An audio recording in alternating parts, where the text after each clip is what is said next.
You might have scrolled past it. A short clip on your phone, blurred bodies, smoke rising in the distance, a woman screaming in a language you don't understand, the caption too shocking to ignore. Nigeria is facing a hidden genocide, but here's the question no one is asking loudly enough. If this is really happening, why does the world seem so silent? Stay with me, because by the end of this video, you won't just know what's happening in Nigeria, you'll understand why it's happening, who benefits from the chaos, and you'll be left with one difficult question that no one has been able to answer. This is not just a story about violence. This is a story about power, identity, silence, and disappearance. And it begins in a village that no longer exists. In the early hours of a quiet morning in central Nigeria, a village called Karamai was waking up. Roosters were crowing, women were preparing cassava and maize, children were still asleep, and men planned the day's farm work. Then the dogs started barking. Seconds later, gunshots cracked through the air like thunder. By the time the sun rose, Karamai was gone. Houses burned to the ground, crops destroyed, mud walls reduced to ash, and the road leading out of the village was covered in footprints and blood. No one knows exactly how many people died that morning. Some say 40, others say over 100. But what everyone agrees on is this: Karamai wasn't the first village to disappear, and it wouldn't be the last. Across parts of Nigeria, especially in the Middle Belt and the North, thousands of communities have experienced similar attacks. Armed men arrive at night or dawn, villages are surrounded. People are killed or chased away, homes are burned, and land is taken over or abandoned, and the pattern keeps repeating. But the big question is, why? Is this terrorism? Is it religious persecution? Is it ethnic cleansing? Is it land grabbing? Is it government failure? Or is it something more deliberate? The Nigerian government often explains these attacks as clashes between farmers and herders, banditry, terrorism from extremist groups, criminal activity, and yes, some of that is true.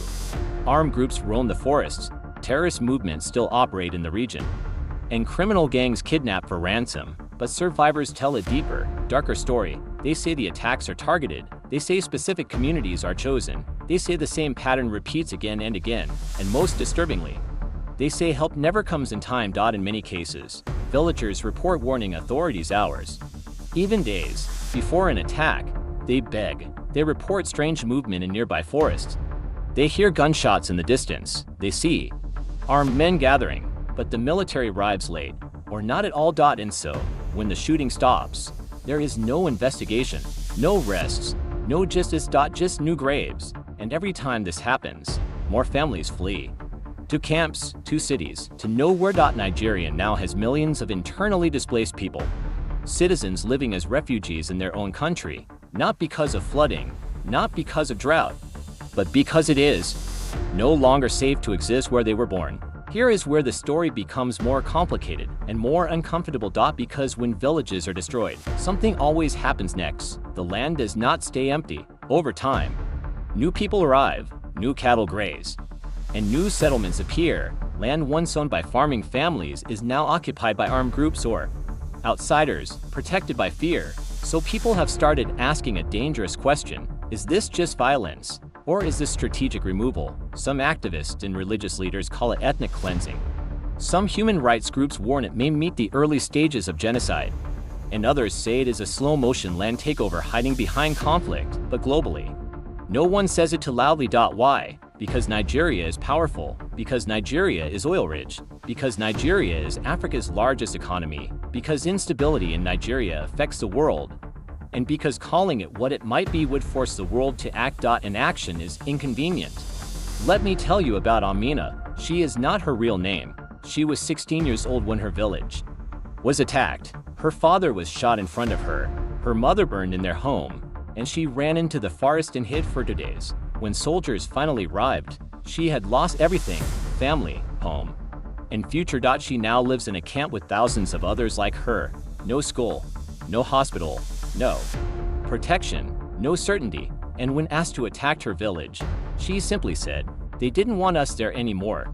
That's it. No long explanation, just a simple, terrifying sentence. They didn't want us there anymore. And this story is not rare.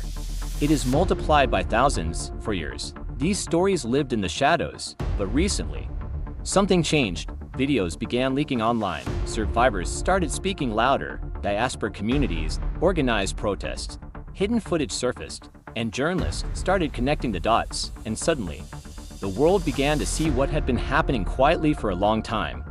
#spread. #stop the killings, #Nigeria crisis, #silent genocide. But with attention came controversy. Some said it was exaggerated, some said it was religious propaganda, and some denied it entirely. So now the world is divided between three groups: those who say, this is genocide; those who say, this is complicated conflict; those who say, this isn't our problem; and the people in the villages, they just want to live. Then came the day everything changed, the day the world could not ignore. A drone video surfaced. It showed an entire community being attacked in broad daylight. You could see people running, you could hear the shots, you could see fires being set, home by home.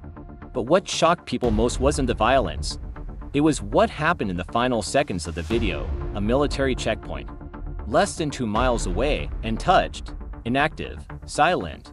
Not a single vehicle moved, not a single shot fired in response. That moment exploded across the internet, and people around the world began asking, if the military is there, why didn't they intervene? Were they afraid? Were they ordered not to? Or were they never meant to? And that question is still unanswered. In every conflict, someone benefits. Arms dealers profit, corrupt officials gain power, militants gain territory, and foreign interests exploit instability. The ordinary people, they lose everything. And this is why the question of genocide matters, because genocide is not just chaos, it is not random, it requires intention, even if hidden. So here is the uncomfortable truth. Even if this is not officially declared genocide, the results look horrifyingly similar: entire communities erased, specific groups targeted, culture destroyed, children orphaned, history erased. And whether intentional by government or enabled by silence, the outcome is the same: a people disappearing. So here we are. You've seen the patterns, you've heard the voices, and you know the stakes. But the most important question is not, is this genocide? The real question is, if entire communities can be erased in silence, what else is the world ignoring right now? And even more frightening, what happens when the cameras finally look away again? Because for the people still living in fear every night in Nigeria, the story isn't over. It's just beginning, and the next village hasn't even made headlines yet.